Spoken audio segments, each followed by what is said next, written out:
kedua, episode 20. Taman belakang telah dipenuhi kerabat Angela dan Vico. Semua menoleh ke arah Angela yang ketika itu diapit Vita dan Naura. Dia terlihat sangat cantik dan anggun, berjalan secara perlahan menuju meja akad nikah. Hatinya berdebar cukup kencang, karena hari ini dia akan melepas masa lajangnya. Vico menoleh dan menatap ke arah wanita yang sebentar lagi akan menjadi bidadari ketiganya. Bidadari yang pertama adalah Naura, kedua Vita, dan sekarang Angela, bidadari ketiganya, dan semoga ini yang terakhir. Angela duduk di samping Vico, duduk dengan hati yang berdebar-debar, tapi tidak dengan Vico. Dia terlihat lebih tenang, karena ini adalah bukan pernikahan pertama untuknya. Dia sudah menikah 2 kali, dan sekarang untuk ketiga kalinya dia mengucapkan ijab kabul. Pihak KUA membaca beberapa hal yang harus diperhatikan pasangan yang ada di depannya, serta menanyakan mahar yang akan diberikan Vico untuk Angela. Setelah membacakan beberapa hal, ijab kabul langsung dimulai. Vico menjabat tangan penghulu. Penghulu langsung mengucapkan ikrar pernikahan, lalu dibalas Vico dengan menjawab bacaan ijab kabul. Sampai saksi, yaitu Vico dan Abian, mengucapkan kata sah. Seketika air mata Vita menetes. Hatinya bergetar ketika melihat suaminya menikah lagi, dan itu disaksikannya. Dia menangis terharu karena dapat menyaksikan pernikahan itu. Tapi dia juga bersedih karena mulai saat ini dia harus membagi suaminya dengan Angela, membagi ranjang serta membagi dalam segala hal. Setelah Vico dan Angela menandatangani buku nikah dan surat-surat, pembawa acara mengarahkan pasangan itu untuk saling bersalaman. Angela mengecup punggung tangan pria yang telah menjadi suaminya. Kemudian dilanjut Vico dengan mengucup dahi Angela. Melihat momen itu, hati Vita kembali menangis. Sedih itu yang dirasakannya. Tapi dia harus melakukan itu semua karena Naura. Selamat Vico, Angela. Zira mengulurkan tangannya kepada pasangan yang telah sah, kemudian dilanjut dengan Ziko, serta Aneska dan Abian. Ini dari kami. Zira memberikan satu amplop kepada Angela. Apa ini? Tanyanya sembari memegang amplop yang diberi Zira kepadanya. Bukalah. Angela membuka amplop dan melihat isinya. Terlihat sebuah tiket bulan madu. Melihat itu membuatnya langsung melirik ke arah Vico. Dia sudah mengatakan lebih dulu kepada Vico, tidak ada yang namanya hubungan badan. Bukan hanya Zira yang memberikan kado serupa. Aneska juga memberikan kado yang sama. Kami tunggu kabar baiknya, bisik Aneska. Angela hanya tersenyum datar. Semua sangat mengharapkan dia hamil, sedangkan dia masih belum yakin jika dirinya bisa hamil. Oh Angela, Oma Zulfa memeluk Angela yang sudah dianggapnya seperti cucunya sendiri. Selamat sayang, semoga langgeng sampai maut memisahkan, ujar Oma sembari memeluk Angela.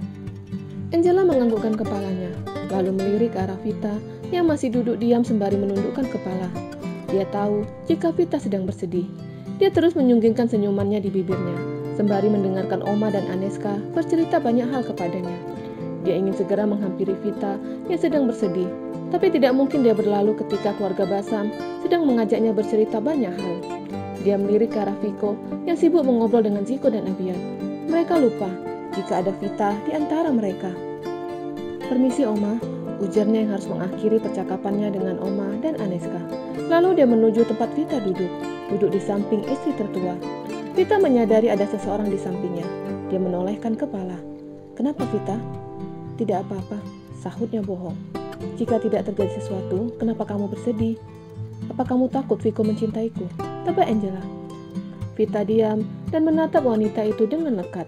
Dia memang takut jika Vico lebih menyayangi Angela dibandingkan dirinya. Tapi dia juga tidak berhak melarang Vico mencintai Angela. Aku terharu, sahutnya bohong, lalu memeluk Angela dengan erat.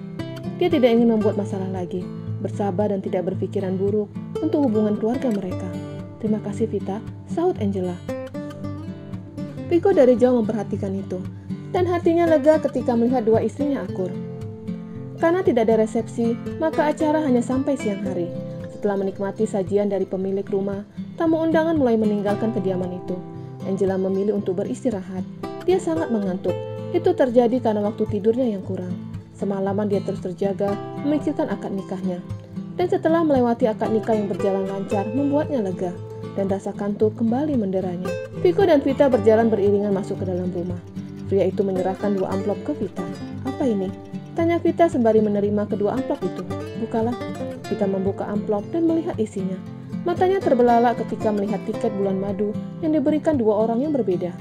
Aku dan Angela tidak akan pergi, ujar Vico. Tapi kenapa? Vita bingung.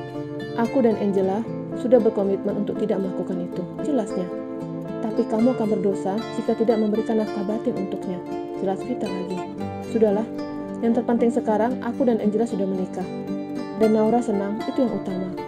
Untuk momongan, aku dan Angela tidak memikirkan. Ujarnya lalu berlalu meninggalkan istrinya yang bingung.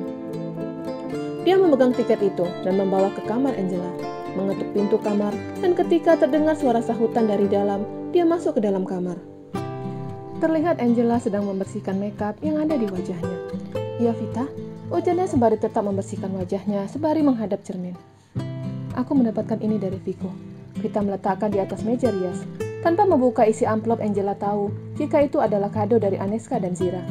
"Pernikahan ini terjadi karena aku ingin kamu mengandung anak Viko," ujarnya. Angela langsung membalikkan badannya. Dia tersenyum ke arah Vita. "Iya, aku tahu, tapi aku tidak bisa." "Kenapa tidak bisa?" tanya Vita lagi. "Ada banyak alasan kenapa aku tidak bisa melakukan itu dengan Viko. Tapi yang utama adalah karena aku tidak ingin menyakitimu." Apa yang dikatakan Angela memang benar. Mungkin dia dengan gampang meminta Viko dan Angela berhubungan badan. Tapi hatinya pasti menangis ketika membayangkan Viko mencumbu Angela. Dia tahu bagaimana suaminya ketika di kasur, dan membayangkan itu saja dia cemburu. Tapi Vita tidak melanjutkan kalimatnya, karena Angela telah menyela pembicaraannya. "Pakailah tiket itu untuk bulan madu kalian." "Apa?" Vita membelalakkan matanya. Dia tidak percaya dengan ucapan Angela. "Aku tidak akan pergi. Sayang kalau tidak digunakan. Tiket itu untuk perjalanan ke luar negeri dan tanggal yang berbeda. Jadi kalian bisa berkeliling Eropa dengan 2 tiket itu." Vita menggelengkan kepalanya. "Ini kado untukmu, bukan untukku," tolaknya. "Iya benar, tapi aku memberikan kepadamu dan juga Viko. Jika kamu takut Viko berpikiran aneh-aneh, aku akan mengatakan ke Viko," jelasnya. Vita tidak bisa memaksa Angela, karena dia tahu madunya mempunyai pendirian yang kuat. Makan malam, Viko, Vita, dan Naura telah duduk di kursi makan. Mereka masih menunggu Angela untuk memulai makan malam. Menunggu selama 10 menit, dan Angela belum juga datang. "Mama, aku lapar," rengek Naura. "Iya sayang," Vita mengambilkan makanan untuk Naura. "Bi, Ibu Angela di mana?" tanya Viko. "Di kamar," sahut si Bibi sembari meletakkan hidangan penutup ke arah meja makan. "Panggilkan, katakan untuk makan malam." Wanita parubaya itu menganggukkan kepalanya. Dia menemui Angela yang sedang berada di kamar, mengetuk pintu sebanyak 3 kali. Dan ketukan ketiga, pintu kamar terbuka. "Iya, Bi," Angela menguap. "Makan malam sudah siap. Katakan saja kepada Viko dan Vita kalau aku belum lapar. Aku hanya ingin tidur," sahutnya yang benar-benar sangat lelah. Wanita parubaya itu menganggukkan kepalanya dan kembali ke ruang makan, mengatakan seperti yang dikatakan Angela. Karena sudah malam, maka Viko memulai makan malam tanpa adanya Angela. Setelah selesai makan malam, Viko memilih ke ruang kerja, melanjutkan pekerjaan yang menumpuk. Vita menghampiri suaminya yang terlihat sangat fokus dengan gambar-gambarnya. "Aku tadi sudah bertemu dengan Angela. Dia menolak tiket bulan madu itu." Sahut Viko tanpa mengalihkan pandangannya ke arah gambar. "Dia bilang tiket itu untuk kita." Seketika Viko langsung menatap istrinya. "Dia katakan untuk bulan madu kita. Aku menolak. Tapi dia juga tidak mau pergi. Jadi bagaimana dengan tiket bulan madu yang diberikan Aneska dan Zira? Sayang sekali kalau tidak digunakan." "Jika maunya seperti itu, ya sudah kita turuti," sahut Viko yang tidak ingin memusingkan hal itu. "Apa kamu yakin?" tanya Vita lagi. "Kado itu bukanlah untuknya, tapi kenapa dia harus menggunakan kado itu?" "Setelah pekerjaanku selesai, kita berangkat," ujar Viko. Vita tersenyum lalu mengecup suaminya. "Aku tidur ya, istirahat, jangan terlalu malam tidurnya." Vita mengingatkan dan berlalu ke kamar. Ketika mengurusi pernikahan Viko dan Angela, rasa lelah itu seperti tidak dirasakannya. Tapi ketika acara telah selesai, di saat itu tubuhnya benar-benar serasa remuk. Berbaring dan pijat, itu adalah hal yang ingin dilakukannya. Tapi karena ini sudah malam dan semua salon sudah tutup, maka pijat akan dilakukannya besok. Jam 11 malam. Angela terbangun ketika perutnya mulai teriak memanggil-manggil minta diisi. Dia keluar dari kamarnya menuju dapur, melihat tudung saji yang ada di meja dapur. Membuka tudung saji, lalu mengambil beberapa potong ayam kecap dan sayuran. Karena sudah malam, dia tidak ingin menambah berat badannya, maka dia lebih memilih makan sayuran dan ayam. Dia memilih duduk di dapur sembari menatap makanannya. Sementara itu di ruang kerja, Viko mulai lelah dan mengantuk, tapi pekerjaannya belum selesai.